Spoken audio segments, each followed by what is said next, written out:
You were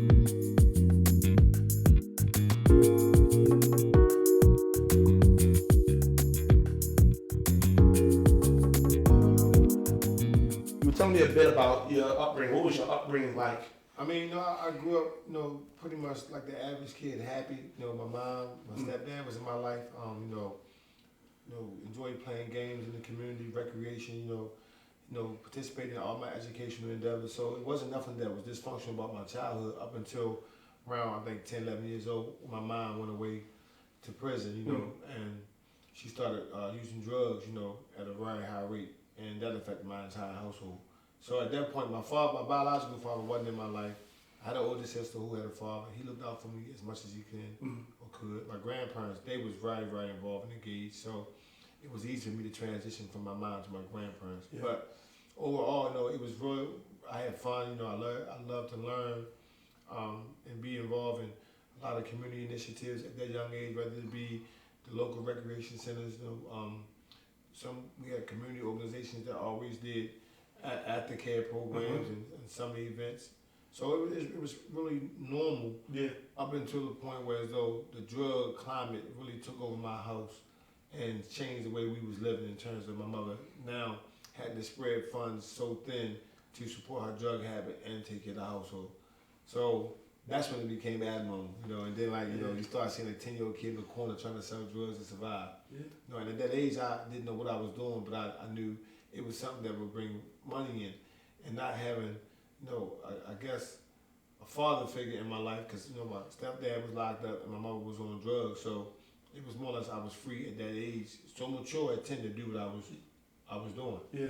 So how did that? I mean, how easy for people who may not know? How easy was it for you at the age of 10 to get involved in? I mean, it wasn't really easy because I think that being a popular kid in the neighborhood and everybody knew my mother and my uncles and my aunts and stuff like that, they were really, opposed to the idea of Stokey selling drugs. Yeah. But I was so mature and so street savvy that it was able to, adopt me in that lifestyle. Yeah. Because everybody was using juveniles at that time, but it wasn't like it was something that was so prevalent that every kid at 10 years old was selling drugs. Yeah. So I was one of the few kids who did it and, became good at it, and once you become good at something, it becomes habitual, so to speak. So it was kind of easy because at that time it wasn't dangerous as it is now. Just hold it, sit down, and get out the way. Yeah. Police ain't gonna touch a kid, Yeah. But it wasn't like it is now, whereas though these young kids out here are so violent, so frustrated and angry at everything that comes their way to a point where though you really can't have a relationship with them. So I was one of those special 10-year-old kids. Yeah. So how long did that last, and when did that kind of come to a head? Wow. I mean, honestly, man, that was the beginning of my crime spree. I started selling drugs at 10. I didn't stop until I went to prison at 27 years old. I want to, candidly, and we can always edit anything you want to edit out, or you can not answer. Nah, I'm good, man. Okay. I told you. Anything. Okay. Anything. So how was it? Did you enjoy it? How was selling drugs? Did you enjoy it? Did you like it? At the time, you out there, you hustling to get ahead, so it was fun. I mean, it was a rush to get as much money as you could to live the best life you could. It wasn't like you was competing against anyone in particular. The person who had the best product got the most money. Yeah. The person who got they say the early bird get the worm. All those street, moratoriums that was in place back then, applied to myself and anyone that was hustling. So, I mean, it wasn't a second thought like, okay, don't do that and drown. It's either do that and win. Yeah. And now it's so different because the complexion, the rules, the players, everything has changed. So for me, it was like, you grew up, you got your own money, you go catch a hack in school instead of catching a bus, you buy your own lunch. Yeah. I mean, it was like a kid on steroids. Yeah. Man. So I can't tell you that I was dismayed at the fact that I had to sell drugs to survive or get ahead, but it was one of those things where as though I made the best out of it. Yeah. So at any point between 10 and, you said 27? Yes, 28. Any point between 10 and 28, did that change? Was it always fun? Was it always? As you got older and more mature, and then you start having kids, and you realize now that this could take you away, or lose your life, and your health. Then you start to try to figure out ways to get out. And some people create lifestyles from selling drugs that a regular drug can't suffer. It's like you can't just start accumulating all these bills and then go to McDonald's. That's not how it works. Yeah. So you got to try to find a way to really financially evict yourself from the drug game. Yeah. And there are not too many people that's strong enough to evict themselves. Uh-huh. So for me, it was like, okay, prison. And then when I went to prison, I had time to think about all the things I could have done and wanted to do, and I made sure when I came home, I did them. Uh-huh. Because like, you a lot of guys don't get second chances. Although I spent 12 years in prison, the most important thing of my vacation, which what they call it, was being away from my children. And one thing I learned about time, you can't ever get it back. How old were your children when you went in? Again, my oldest son was, I think, Devin was, if I left in 97, Devin was like 10, Uh-huh. And my youngest son was 1, so, you talking about a 9-year, difference, in kids, but they all I had. My mother was deceased, she died when I was in pretrial. I had my sister, but, brothers on my, on my dad's side, but other than that, like, it was just me. Yeah. So what was your oldest son's reaction? Do you know what his reaction was? I don't really know if he knew Yeah. exactly the extent of my crime or the penalty that I was about to pay. I just think that, like most kids, when someone is incarcerated, they don't know exactly how long it's going to be. Uh-huh. They just know that things have changed, Yeah. And I was seeing as much as I could, or as much as they could afford to bring them to see me, because I wasn't local. I was all over the country, places that people can't even pronounce, on the map. But I had good, strong family ties. I had good friends that supported me throughout my incarceration, who made sure I seen my kids. And I wrote letters and I talked to them on the phone. Good. So it wasn't like, it was a major disconnect, between our relationships. Or he didn't know that his father was still alive. He knew I was away. He knew and remembered what I did for him before I left. Uh-huh. So those memories kept him going. Yeah. What about the 1-year-old? He was so crazy that he didn't know what was going on. Like, and it's so funny because I remember one time him coming to see me, and I was on a phone booth. Well, we was like in a phone booth, and he like, "Daddy, you can't get out," And I was like, and it made me cry because like, damn, I'm doing these things for my son, but I'm doing these things to hurt my son. So it wasn't like I didn't know at the time what I was doing was wrong, but I didn't think the effect it would have on my children, would be so detrimental, the way it was in terms of their growth, and that prosperity and that, happiness and things like that. So what would you say was it that made you sort of decide that you were never going to do that again? Obviously, so from my perspective, some people go in prison, right, and come out and do the exact same thing. So what was it that allowed you to break that habit? Was it in conjunction with your kids? Yeah, prison, everything? No, prison, see, for me, it's a myth. Prison don't change you. Yeah. Prison house people. Uh-huh. My kids and my thinking had to, my thinking changed, and I knew I couldn't affect my kids the way I did before. So in order to do better, you got to know better, and I knew better, so I was going to do better. And that was it. I mean, I made a mistake. I wasn't actually intentionally trying to kill anyone, with violence. I sold drugs, like a lot of other people. I never used drugs, but I sold drugs and to make a living. And I realized I was too smart to use that as the only viable source to survive or create my income, And I wasn't going to put myself or my freedom in jeopardy ever again, intentionally anyway. And I look at what I did to my kids. Like, I can't get them 12 years back, But luckily we are able to still have that strong family connection with which all my children are on the same page. We call ourselves Team Kennedy. They support me, I support them. They are healthy, One of my sons is incarcerated, and not because he was a bad person, he made a poor decision. He carried a gun in the city that 300 people get killed in every single year. So I understand why he would want to protect his riches, because he was a rapper, very successful, and he had seen some guys that were with him get killed, and he didn't want to be one of them, because, hate and ignorance is no excuse, but people use it every single day in Baltimore. And over the last 5 years, as you can see, we had 300 plus homicides. He just didn't want to be one of them, So I understand why he made the decision. I just wish he would have, conferred with me, and I could have told him, listen, get a security guard, a private security guard, and I had to fix that. Yeah, because I was going to say, what is the answer for people like your son, for people? But everybody not a celebrity in Baltimore, and everybody doesn't have a financial vested interest to protect on a daily basis. You got local celebrities, you got local athletes and things of that nature, but all of them not dealing with this particular demographic that he deals with every day. You got, Lamar Jackson, he's a professional football player, but he's not roaming the streets of Baltimore. No. He plays on a football field. So when someone sees him, it's, in and out. It's not like he got gel with these people or interact with them on a daily basis because he don't. My son didn't have to either, but that's where he make his living at. Going to some of the schools, going to some of the local shows and local, events, venues, and things like that. Like you say, the venues in Baltimore are so close. You can't you go to rock, you hit all of them. So when you visit the venues and things like that, but for the most part, man, one thing I do know, my son is a good person. Yeah. He's made a bad decision, and he's okay with that. It's not like he's sitting there beating himself to death.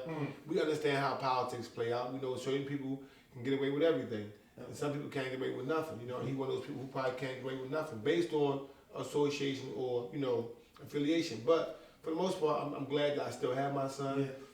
He's alive, he's healthy, he's smarter, he's wiser, and he won't make the same mistake twice. So for the 10-year-old Stokey, what other options other than selling drugs were there? Back then, there was plenty of opportunity. For me to sell drugs was, not the only thing I could do at that time. I didn't have to take care of myself. I thought I did. Gotcha. You have people that are adolescents and teenagers that get more help from federal government or city agencies, still to the day. So that was a lethargic way of thinking. But the average 10-year-old need to go to a rec, do his homework, go to school, play catch run, catch all the other way. Yeah. But I was one of those kids who just was like abnormal. I wasn't doing the things that other 10-year-old kids were doing. So that was my poor thinking, my poor decision. But I didn't have a father figure or a mother in my life to make sure I was doing the things I was supposed to be doing. So you can blame it on the parents because they really wasn't there. And my mama, if she was alive, she would take that. Yeah. But I knew right from wrong, even at 10, I knew right from wrong. In school, you know right from wrong, Yeah. So it wasn't like I thought that I had to do it. I wanted to do it because it was attractive. It gave me the means to an end, So I thought I was taking advantage of it. And I became good at it. And little did I know, 18 years later, I would be in federal penitentiary serving a 15-year sentence for some of the things I thought I had to do. Yeah.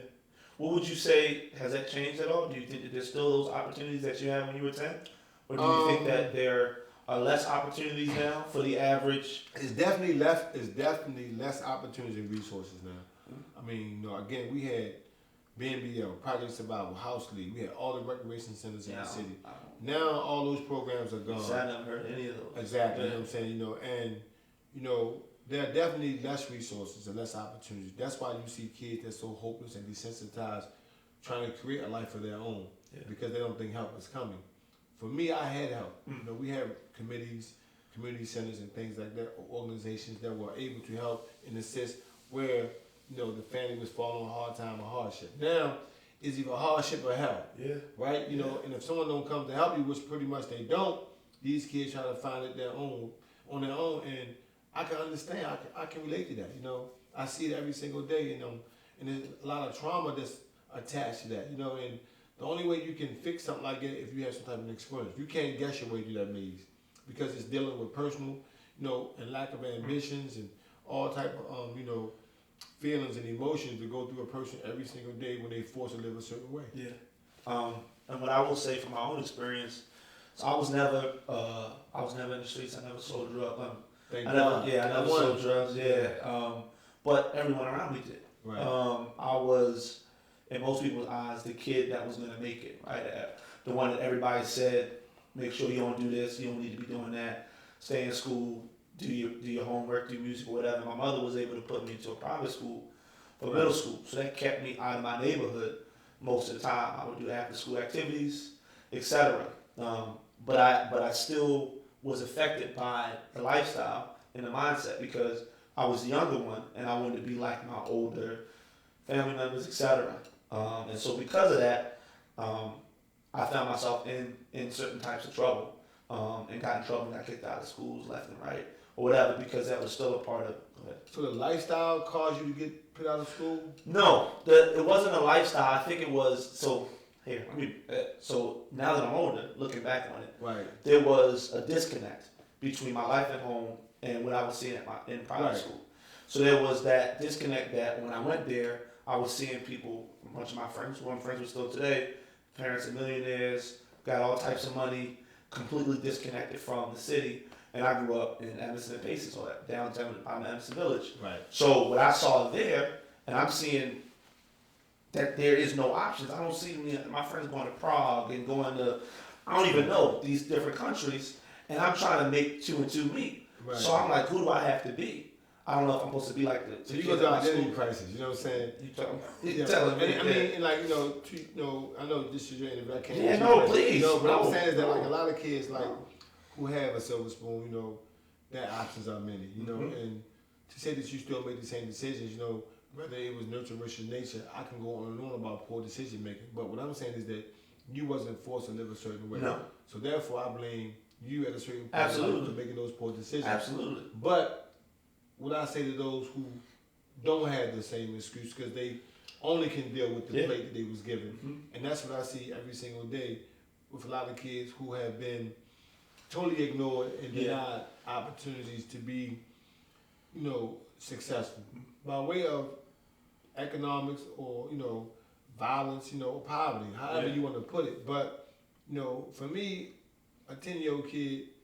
It's a 10-year-old kid. You playing with toys. You playing with catch one, catch all. Playing phone tag. Doing things a normal kid have been accustomed to doing since I can remember. Now technology has took centerfold, and now people doing things different. Now 10-year-old kid is on computer all day long on his phone, iPad or whatever. Trying to educate or increase his awareness of what the world has to offer by way of socializing, right? Yeah. But now when I think about where we're going and not where we've been. That's a bigger question because now you learn from those mistakes or you learn from the things that benefited people the most and you add to it. And I think that's why I come in now because my experience, right, can look at a 10-year-old kid today and say, what can I do to make sure he don't make the same mistakes I made, even with the same conditions, And you can't sit there and say, oh, you don't know better because you experienced it. Yeah. You can tell a kid who got picked out of school what that's like. But if you never got kicked out of school, you don't know what that's like. Exactly. And I think right now, dealing with a lot of other issues, corruption, misappropriation of funds, and a lot of improprieties. I can relate to why some people make poor decisions. Not those exactly, but I can relate. Yeah. And so, how would you?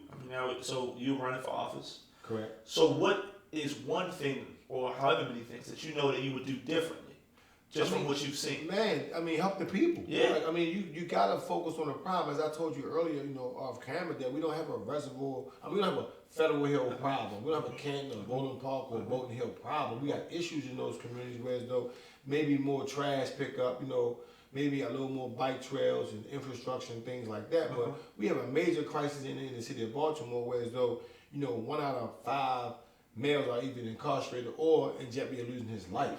In 2005, we arrested 100-something thousand people, which to me was over arresting based on stats and statistics, and we only got 600,000 people in the city. So that's mass incarceration 101. But now you look back at 2019 and another year of 300-something plus murders, that means the crime plan ain't working, or the people in the office who's govern these affairs are missing something. Yeah. And I just totally believe that the problem that they have delegating these matters is that they can't relate to the problem. Yeah. So they're improvising and strategizing and they're using more opinions. Yeah. And those opinions are not factual, so they will always be a disconnect. Yep. So what I would do different, first of all, I'm doing an overall audit on every major department in the city to make sure all the money that's been allocated go to where it's supposed to go. And then I'm gonna come up with a right cohesive, robust plan that moves the city forward. We gotta find ways to make money. Yeah. We can't keep, raising taxes. We already at the ceiling in terms of local income tax. Yeah. And if you raise property tax, you're going to start seeing more black flight and more white flight because you're in a city that's dangerous and the taxes are high. So, that doesn't make sense. That's a major atrocity waiting to happen. So you got to start investing in things that, people don't mind spending money on. Renewable energy, Solar in Baltimore, coming up with 21st century ideas and concepts, bringing in new developers in the city who will partner with somebody like me with my relationships. Talk about investing into, artificial intelligence, doing things that create jobs and opportunities. And especially in the inner city, we need more resources for these young men who feel like help is not coming. Yeah. If you give them an opportunity, if you invest in education, and I get the Curban Commission, I get that. They talk about we need $330 more million. I get that. Yeah. But we still got to make sure we got the right teachers in there that these kids can relate to. Teaching the right curriculums. In the 5th grade, get them a skill set. 9th grade, get them a trade so if they don't graduate, they can have something to fall back on. Yeah. We got to change the way we do business in Baltimore and not just worry about one particular demographic, worry about the whole city. Because Pennsylvania Avenue, historical as it may be, don't look like President Street. Yeah, we got the Billy Holiday statue, okay. But come on, man. Like, you look down in the harbor, you can eat off the ground. Mm-hmm. And I mean, it's sad because I'm from Baltimore, and I'm older than most guys that, are running and don't really remember how Baltimore used to be. But we shouldn't have to keep looking back on good times. We should be able to look forward to greater times because we're supposed to learn from the past. Yeah.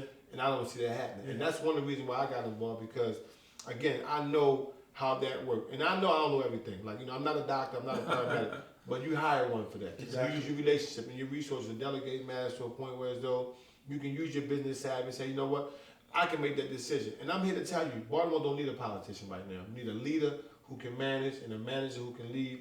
And people don't feel bad about following. You can't look at my past and say, 30 years ago he did X, Y, Z. Let's look at what I've been doing the last 10 years. Yeah. I've been invited to every city of the state address. I mean, I've been invited to congressional inaugurations by the late, Elijah Cummings, every mayor on speed dial, even the current mayor, who hasn't called me yet, but it's okay. Every commissioner, has been in Baltimore the last 5-6 years. So I have relationships. I've been doing the work. Yeah. And my past didn't stop me from helping them. Yeah. So why should my past stop me from helping the city, right? Yeah. So I'm waiting for that to come up because it didn't stop, someone from inviting me to the state of the city address. Y'all want me there? I'm coming. Y'all want me a part of this meeting to talk to the Department of Justice, and find ways to problem solve and troubleshoot or intervene. Yeah. Okay. But now I'm gonna help the whole city, and you got people who don't identify with the non-traditional way of doing things. They make because they comfortable. And my thing is we gotta make people uncomfortable. Even the criminals, man, like he got here killing babies. That's a no-no. My thing is once you get these guys the resources and help they need, then you can run them to all these different avenues. Right now you can't run them nowhere but to the wolf and the fox because there's nowhere for them to go. And I want to change that. Yeah. It's crazy. I was just out down by City Hall interviewing people, just asking them about what do you think the current state of the city is? Right. What do you think that needs to be changed? And I was talking to a guy who's been living on the street for the last year, and he said that we were both talking about the same exact thing about most of our mayors aren't from Baltimore. And if they are from Baltimore, they're not from a place in which they can have legitimate life experience that relates to people who are in the trenches, so to speak. Right. Because there is no, like, whenever you have people in office who make statements like the one that was said a couple weeks ago about how it's not us, about whether or not it's true, that might be a fact. Yes, we know that politicians aren't literally pulling up guns and going out and killing people, but that creates more of a gap between people who might be in those certain neighborhoods and hoping that a politician will be able to partner with them and figure out together instead of putting the blame on somebody else. I mean, that's just lack of leadership, man. At the end of the day, I respect and love all those elected officials that's currently serving Baltimore. I think their mind in the right place. No, I think their heart is in the right place. I think that they are intentionally trying to move Baltimore forward. I just don't think they have the capability of doing so for lack of experience dealing with the core problem. Because if I'm mayor, and right now we got elected officials who's talking about running for further or future office, my question to those guys or ladies, what are you doing now? Yeah. So why do we gotta wait until you become something else to change things? But someone like myself who's invested in it can ask that question and we never get an answer. Someone who's not invested in it can say to themselves, well, why am I waiting for him to come down my chimney and he's Santa Claus now? You Santa Claus now, but you want me to wait till Christmas to bring something, right? Yeah. That doesn't make sense to me, but it might make sense to somebody who can't think outside the box. Yeah. In my forward years, in 2015, we had a major atrocity with the uprising, right?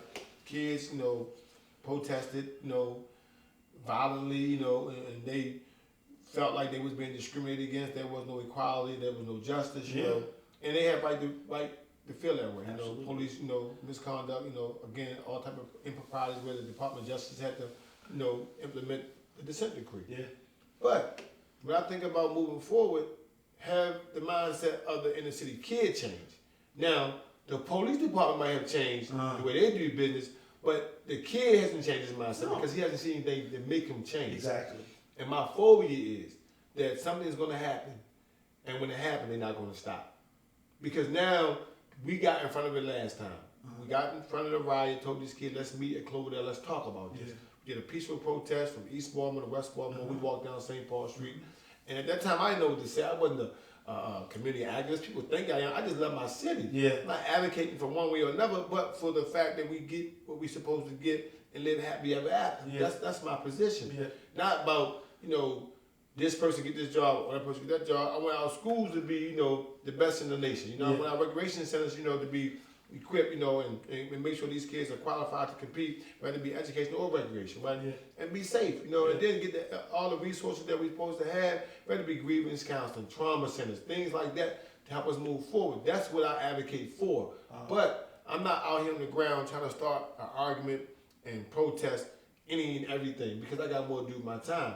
But what's missing in this whole scenario, as you compare Baltimore to maybe when Mike Brown got killed, or Trayvon Martin, all those different things. The difference between Baltimore is that we don't have a lot of resources to cling on to.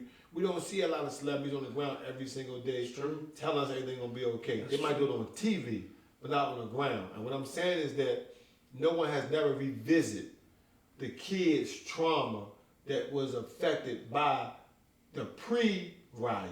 Now let's talk about post-riot and evaluate the kid and see if they better off or worse off. Statistics will tell you they worse off because we're killing more people now than we did before the riots happened. The last time we had under 200 murders was in 2011. I think it was 197 or something like that. But I'm saying now, every year after that, the upper 200s, right? Or 200s, and now we 300 for the 5th year in a row. And we're not even in December yet. That alarms me because, some of those kids, I witnessed going through a lot of problematic issues with no help.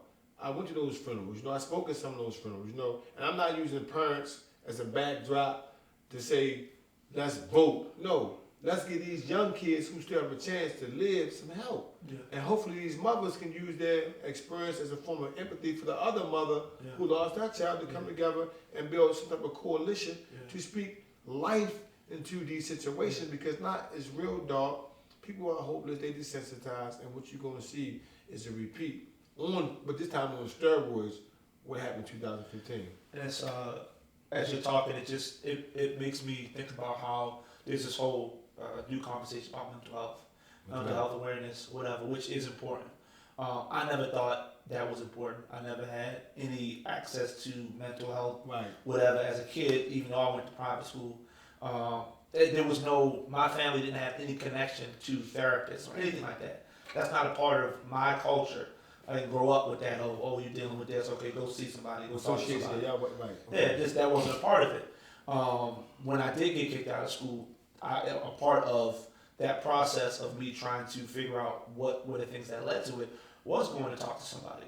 And through that, I understood the importance of a therapist, of talking to someone who can be a wise person and give you perspective and who can associate with your problems and understand that, okay, boom, you're going through this, and this, but what's the problem? You're angry.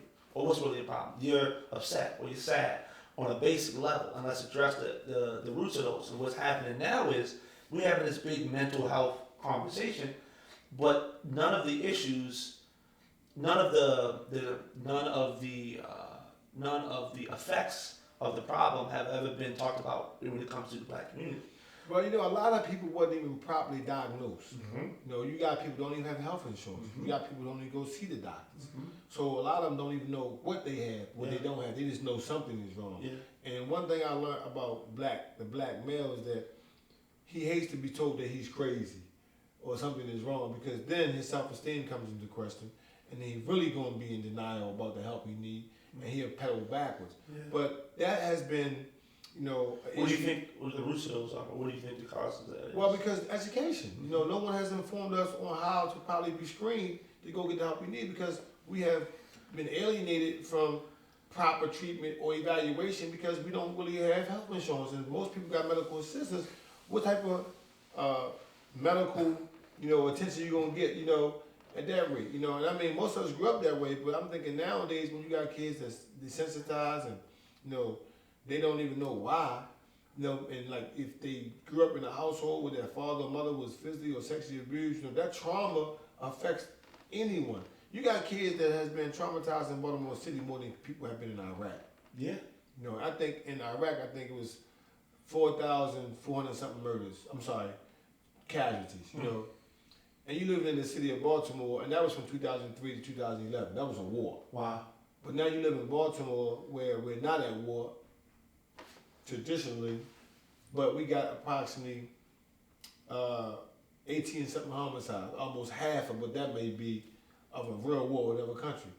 That doesn't show leadership to me. That doesn't show anything, but we're repeating the same thing over and over again, looking for a different result. And I'm just a fag. I'm a fag guy. You know, I don't know it all. You know, we talk about being millionaires. I never thought I would be a millionaire. Right? No, I have been blessed. You know, to make money legally by doing things I like and love to do. Yeah. But I wanted to tell you, man, if the time ever comes for me to get out the way and let someone else who I know can do a better job than me, and it's affecting people's lives, I'm gonna be the first person to go.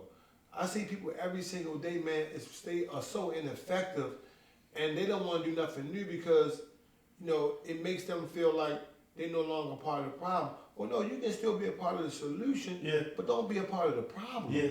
And part of the solution is finding someone else who can fix it. Yeah. You like sports, right? Mm-hmm. You know, who's your team? Ravens. So if the Ravens right now go 0-16, who the first person to go? The coach. Right. So you can blame the quarterback Yeah. as much as you want, but the first person to go is the coach because they feel like his leadership and the culture of his coaching is not relating to the players. Well, that's the same thing in city government. Yeah. You know, why y'all guys hanging on, you know, and there's certain ideas when y'all mouth don't even resonate. Like when you said about the comedy made about that, you know, and I like them. You know? Yeah. But I just think that it's time to do something different. I just think that a lot of older folk are afraid.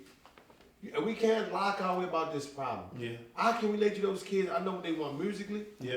I know what their education look like. Yeah. You know, I know what they want to be like in 5-10 years. If you're close to 70 years old, you can't go back 40 years and say, oh, I remember what it was when I was 20.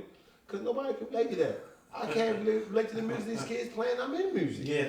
But I'm just saying that, you know, it affects me because if I go to, you know, a show and I'm looking for a date and I see a bunch of women sitting down there with, you know, real shorts on, and I see a nice young lady with a dress on, but she might have come from a rough neighborhood. Yeah. She's still gonna be my choice because, you know, her being closed hand is better than an open hand. Because I don't know what I might get out of this. This is showing me nothing. And I'm saying right now, I think we're repeating the same cycle of lethargic thinking people, man, that's affecting our city as a whole. And everybody's laughing at us because we won't do the right thing. We're gonna try nothing new. And I'm saying you can always vote a person out. Nothing is for life. But to keep doing the same thing to me says something about us. I'm saying I've been doing the work, and 80% of the reason why I wanted to get involved in this process was not to become mayor. Like I do good for myself. I'm making terrible sacrifices right now. But I want the young kids you talk about, the 10-year-old Stokey, to see you can be something else. You can go through some things and still come back. I was just talking to my roommate. So my roommate's from Ohio and he lives in Arizona, and he sometimes gets perplexed by the problems that Baltimore has. And I try to give him some context. And we just had a conversation about, you know, a lot of people might look at me or look at you or look at somebody, right, whoever it is, and say, well, why are you doing this? Why aren't you doing this? You could be doing that, that would give you so many benefits, that would increase your pocket, that would do all this stuff for you. Why are you sitting around talking to people on the street? Why are you sitting around having conversations with people on the ground or trying to give people a voice for what? And I say the exact same thing. It's representation. I never forget I had a moment, and it was a small moment, but it meant so much to me. I was sitting in a coffee shop. That is usually a predominantly white coffee shop. Right. And I'm just sitting there doing my work, getting it done. And I see a group of black students on a field trip. I guess they're on a field trip walking through Charles Village, through that area. And I'll never forget, a bunch of them just stopped and stared at me for like legitimately a good 2-3 minutes. And I'm looking up at them, and they're looking at me. And I know in their mind, they're thinking, seeing me, a whole bunch of other white people, maybe Hopkins students. Who are you? Who are you? Like, what did you do to have to get in there? And for me to tell them, I didn't do nothing but be myself, you know, and avoid a lot of the traps that my cousins, my families, my uncles fell into through way of education, for me, a big way that I stayed out of trouble was staying in school. As corny as that may sound. It's not corny, that's the right thing to do. Yeah. And even when I look at the business, complexion of Baltimore, some of these business owners, investors, developers need to give minorities a chance. Yeah. A guy by the name of Greg Greenberg, owner of Shoe City, man, he gave me a chance to work in this marketing department. And, we made some great history together, We made some first timers for his country, First time we had Nike online, and first time we had dismantled stores, whatever it may be. But he gave me a chance. And that's rare, and it shouldn't be. It should be normalized. And, my hope and my prayer is that most companies in Baltimore hire more people who have experience and who's qualified, but may not be clean as they would want them to be. Because everybody has a past, I can tell you, man, waking up some mornings, without a father, probably didn't affect me. But I look back, it did, because had I had my father, I had somebody to play catch with. I love sports. I could have been a professional football player. Who knows? But what God got for me is for me. Ain't no doubt in my mind that God wanted me to walk this walk, to go through what I've been through. And I don't get upset when those people say he's not qualified. Well, I say, well, guess what? I'm not. But you tell me they are? You're worrying about what I'm going to do, right? Yeah. But you're telling me you're okay with what they do. Yeah. And above and beyond any of this is the fact that they don't feel like they need to do anything to prove themselves to us. Because because again, man, one thing I learned about arrogant people who are in politics, everyone has a political, block of voters who are dedicated and loyal no matter what they do. And it's likability, favorability, whatever you want to call it, right? But if you do a consensus and you test the temperament of the city, and you ask everybody about the leadership, we can blame the shooting, right? We can blame the gun manufacturing, right? But what are we doing to change that? And are we partnering with people who can help make a difference? I am a community leader. I'm not a community stakeholder who don't have, I'm a leader. And none of those people have reached out to me and asked me how can I help them. And the thing is, that's arrogance to me, because we talking about West Baltimore. I can do music events with the city. I can bring artists in town. I can help them develop a very cohesive relationship and bond with some of the most problematic guys in the city. I've done it before.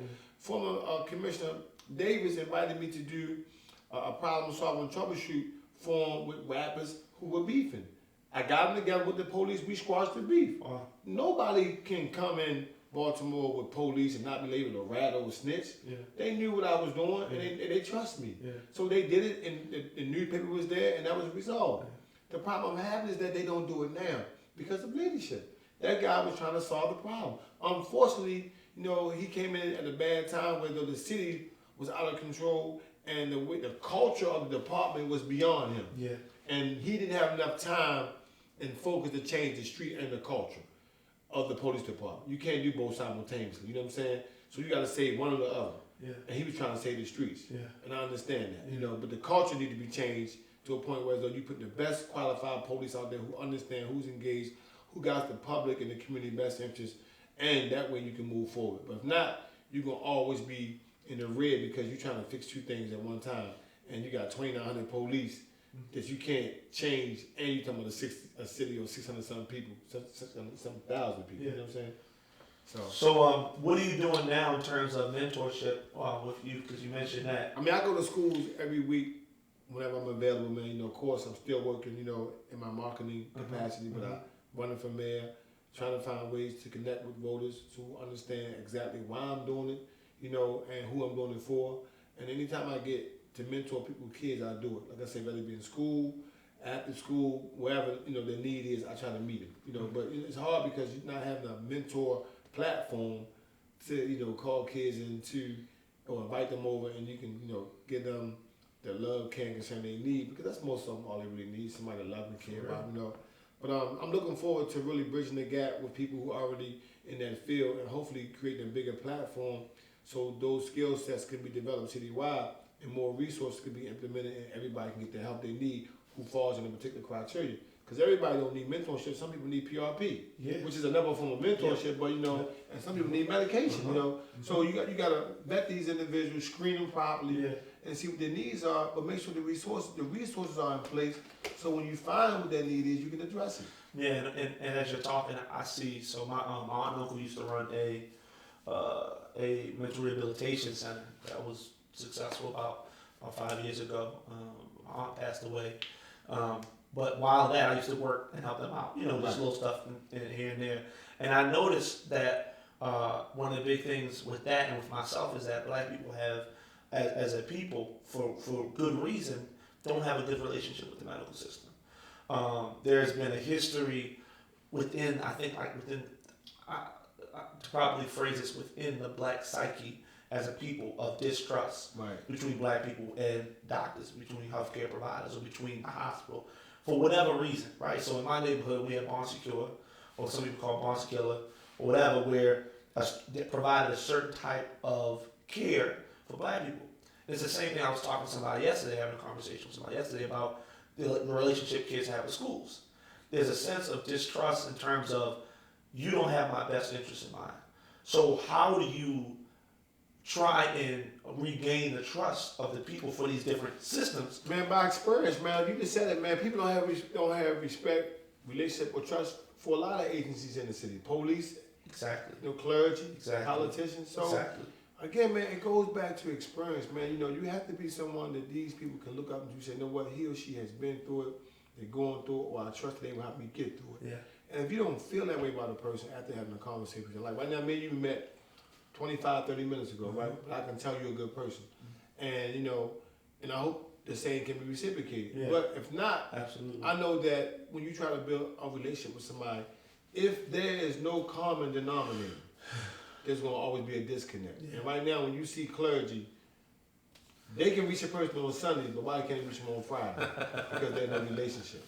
Police got to put fear in your heart and be aggressive to get something done. They can't be assertive or passive because that's not what the police is supposed to look like.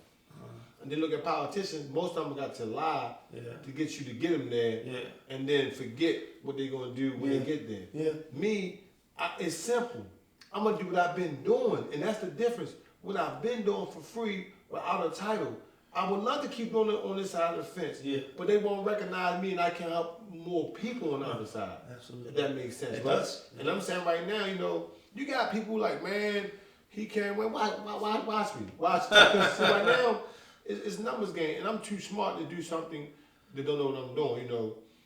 I'm not focused on those who don't get it, because they gonna get the same that they've been getting. And I stand on this. They might not call me now, but they gonna call me later. But my phone might not work then, because I might be doing something different. I'm just saying, I can't do myself a disservice forever. I feel like I'm giving Baltimore all I have. Okay, so this is a personal thing that I've seen, and not really personal, but that's something that I've seen about a lot of community leaders like yourself, a lot of black leaders get burnt out by not feeling as though, and in reality, not getting the support that they need. I've seen plenty of leaders in different communities. My cousin is a community organizer in the Druid Hill area, Candace Chance, and some other people. But just having conversations with her and about the stuff, as well as myself, the little bit of mentoring that I've done here and there to try and do whatever it is I can, it can be very draining. And if there's no system to say where you have it's definitely draining, because it's definitely draining when you don't have the resources. Exactly. One thing about me, I've been blessed not to need them for nothing. See, they never gave me anything. No trash can. They never gave me a trash bag. And I was able to supply with partners like Shoe City. Like yesterday, we gave out turkeys. We've been doing that on our own, no help from the city. And they know this. I just got one citation, thank God for, Leon Pickett, who is, the city council for the 7th district, right? I've been doing community work for the last 10 years and never been recognized. But that's not why I do it. Yeah. And I'm okay with that, because at the end of the day, I'm happy with self. Yeah. I don't need them for nothing. I respect them, but I don't need them to forward my agenda. Yeah. Like some other people do. But how do we, as people, support you? Because there are people, if let's say half of the city knows what you're doing. Right. But the other half of the city don't know what you do. And that's because the platform that could help advertise or promote it won't do it. Yeah. The news will come out if somebody get killed, but they won't come out if you're doing a celebration because that's not news to them. Yeah. That doesn't keep the viewership up. People want to know what are we doing justify the $5 million spending in terms of crime. So if somebody get killed, we want to make sure the money that we thought we spent on our taxes is going to address those problems. Yeah. No one wants to hear about the kid that graduated from college. No one wants to hear all that, but that's what we need to hear. Yeah. That's why we got to create our own news media outlet. And we start depending on people to do things for us. I'm hopeful that the message will translate. They're able to resonate with guys like you who have these platforms, whether it be big, small, or otherwise. We'll start to pretty much promote it because if you don't, then we can't expect nobody to get it. Because I can only do so much by myself. I'm not going to go up here and stand on top of City Hall with a white flag like, you got turkeys, right? I use my platforms for it. It may be the Instagram, the Facebook, and everybody know what I'm doing, where I'm at. And at the end of the day, they show up. I never fell short of having a successful activation, because I know people know what I'm doing is consistent. If I say I'm going to do it, I'm going to do it. 3 people who I might not have came through before, but it wasn't intentional. Yeah. Something might have happened, but you look at my record, I think I'm in the 90% come through ratio. Yeah. But and then you got people going, man, Baltimore tough, Baltimore tough city. I've been here, 26 years longer than you, Baltimore tough city, man. But right now, I'm just happy, I'm healthy, you know what I'm saying? And I'm successful for the most part, and I'm putting my best foot forward. I believe in my heart that your generation are smart enough to know what y'all need. Absolutely. I believe that y'all going to engage like never before. Absolutely. I believe y'all going to show up and show out for what y'all think going to move y'all agenda forward. Absolutely. And it don't got to be me. I pray that it's a leader. Yeah. I don't see that person. And I'm just saying, if I look at the people who are voting, you got wonderful guys like T.J. Smith. I love T.J. Yeah. I think TJ has done a wonderful job as a civil servant. I just wish he would have got back on the ground earlier. Yeah. So I wouldn't have been here. Yeah. Because I think I could have helped TJ connect the dots that he needed to connect to get the trust and the hope. Unfortunately he lost his brother. Yeah. So he can empathize with people who lost a loved one. Yeah. But there's so many other distinctions between being a civil servant and a community guy full time. You got to live this stuff to understand why I work. You can't work this stuff and think you're gonna figure it out on the job because it's not like that, and people should be able to relate to you not based on a job description, based on who you are as a person. You know what I'm saying? Right now, you sending somebody to work for you that you don't even know how they is as a person. Yeah. I mean, we gotta fix that, but I can't. See, I can do my job if y'all give me a chance. Absolutely. Because I've been doing it for free already. Yeah. So now it's not on me. The responsibility is on the people, and they don't understand that. Stop putting pressure on the candidates. It's not on me. Yeah. Until I get there, it's on y'all to pick who y'all want there and then live with the results. Yeah. If God says Stokey not right now, I'm okay with that. I'm not coming back in 4 years. Because I'm not going to be, I'm not the type of person that's just running for everything. Yeah. I just feel like right now is the time to save my city. Yeah. And hopefully we can do it. I watched it in 2015, didn't get better. 16 to get better. 17 to get better. 18 to get better. Now me in 19 talking about the same thing. And in 20, I can tell you this was not talked about. If you got 1,600 something people that have been murdered in 5 years, almost 48% of those people are going to retaliate. So in 2020, what you're going to see is a whole different scenario, but similar problems in different 2019, because it never was addressed. Go back to what I said about the kids that dealt with the uprising. If you don't address the pain, it's going to bleed over to something else. Yeah. And that's why you see women getting killed. It's hurting people. They don't really care who they target now. They want to make you feel like they feel. Yeah. You took something from them. And they want to take something from you no matter what it is, And it's a shame, but we got to address that. And I don't think no politician can address that pain. Some clinicians or therapists and psychiatrists can't. Yeah. But somebody who went through it can help them get the help they need and make them feel comfortable making a decision because they're going to say, you made it, so exactly made it. Exactly, and that's that trust that we talked about. Right. And that doesn't exist currently with the current administration and current politicians at all. And it's so sad because you would think that they would come up and say, you know what, man, let's do something different. Yeah. But they selfish. We got all this corruption, right? We got all these improprieties, from police department to politicians, right? And being over 65%, black, they want us to keep voting for complexion, right? I'm saying we got to do something different. We do not need another politician because politicians don't reach the people with the problem. They govern the problem, but they govern the people who don't really have it. And it's all, and a lot of it boils down to self-preservation. A lot of people are only focused on how do I keep my job? How do I keep doing what I do? I mean, Wow, again, I gave you the story about the coach, man. Sometimes you gotta resign, Yeah. to save the team. Yeah. A lot of people don't do that. And I'm not saying wait till something happens. Yeah. Sometimes you're not fulfilling your obligation to do the right thing. Yeah. And I think it's in your best interest as a person and as a man to do right by the people. Yeah. Like, come on, man. Like, you talking about people's lives, people's future.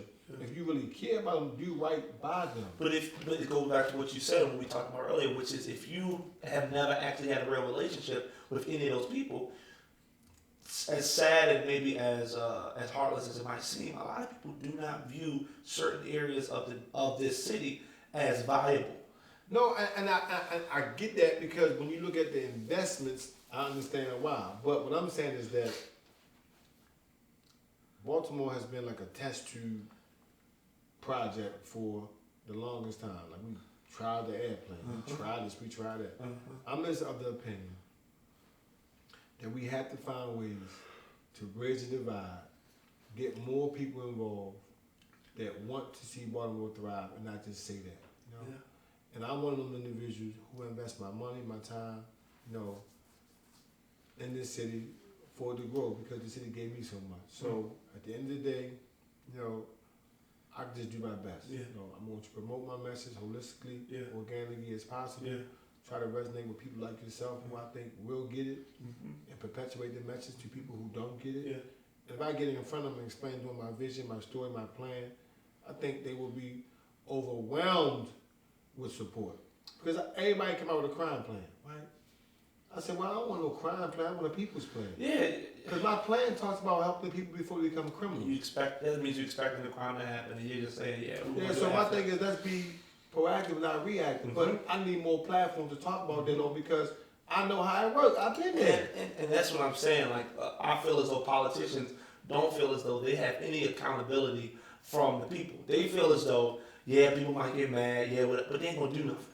They don't feel. Well, they can't do nothing until 4 years. Exactly. So then, it's not like everybody gonna say, "Well, impeach him," get him out. I'm saying to you is that, But I'm talking about even before. What platform do all people running for mayor have to go to talk to? What platform? What platform? Where do they have to go as a mayor? Where do they have to go for people in Baltimore to see what their stance is? The news. The only platform that I can think of that goes to media.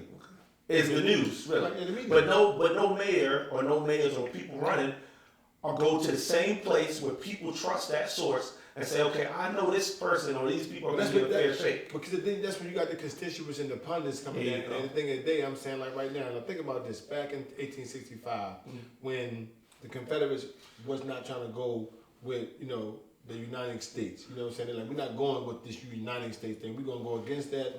We're going to form our own government. Yeah. We're going to call ourselves the Confederates, whatever they said, I think the guy might have been named John Anderson, I can't remember. But anyway, you have a form of resistance everywhere. But we don't have that today. So either you vote for me or you don't. If I win, I'm going to do what I got to do, and then you vote me out. Yeah. And then, like Trump, look what we're going to do with Trump. Obama didn't have 5% of this stuff going on. But he had 6 years of opposition because he had a Republican Senate in the House. But now I'm saying Baltimore is governed by black officials in 2015. Think about this. You might not know this. No one forget this is a fact. Baltimore is one of the major cities that made history in 2015. You know why? Because we had a black president, we had a black attorney general, we had a black mayor, a black president, a black attorney general, a black state's attorney, a black sheriff, all these black people in leadership, and we still committed more murders in Baltimore than any other year of the 1993. So that means it's not complexion. Not a black. That's it. It's leadership. So what I'm saying to you is that we need someone who knows how this right here works. Yeah. That's gonna work itself. That's already working. Yeah. Right? But they can't fix this, and guess what? This is gonna spread. In the middle, it's gonna spread. And when it spread, it's gonna affect this, that, and they're gonna want to leave because they don't know how to contain this. Yeah. They built a $30 million prison for juveniles. Was that needed? Was that a need? Or do we need $30 million worth of schools or public housing or whatever? But there's a need. Yeah. But he wanted to create jobs, right? And I get it, but you're not gonna put no pigeons in there. You're putting our babies in there. But I'm saying rightfully so. You saying, okay, you don't want to violate their constitutional rights and do X, Y, Z. But I'm telling you right now, it was an immediate need. Yeah. Could we have spent that $30 million on something different? Yeah. In this city of Baltimore, that's a need right now. We closing down one of the historical black colleges. Yeah. You know, whatever financial problem they may have, but think about saving something like that. Yeah. So more kids say, no, I want to go to the same college my mother went to. Yeah. That runs in the family. Yeah. Nobody must say, I want to go to the same junior gym my man went to.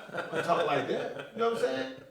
So I just think that sometimes, man, you know, when we put out something behind the 8 ball, we're not in a position, you know, to fuss or argue, man. But this has been wonderful. I like these type of opportunities, man. You know what I mean? You know, again, man, you know, I appreciate you having me. You know, of course.